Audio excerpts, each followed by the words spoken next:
Yang pertama, mensikapi daripada pembicaraan Dr. tadi yang bahwa LSM, OKP dan Ormas merupakan bagian daripada mitra pemerintah. Jadi masukan daripada kami, saya dari Aceh Mangrove Care Foundation mengharapkan bila memang pemerintah daerah menganggap bahwa lembaga OKP ini adalah mitra kerja pemerintah, supaya ada perhatian, apakah nanti melalui Badan Kes Pangpol ada dana pembinaan. Sekarang ada KPN tapi lembaga-lembaga yang dekat dengan penguasa, jadi ada kesan diskriminatif. Itu sebagai masukannya, betul kan?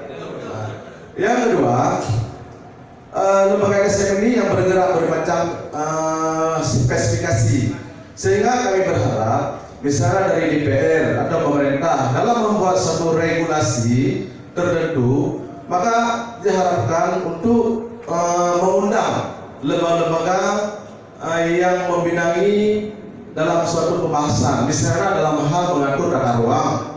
Ada lembaga LSM atau KP yang membinangi masalah tersebut, karena orang LSM ini orang lapangan dan sudah menguasai kondisi lapangan, sehingga nanti ketika memang melahirkan regulasi betul-betul apa yang diharapkan oleh masyarakat. Itu hanya sebagai masukan dan saran saya. Assalamualaikum warahmatullahi wabarakatuh.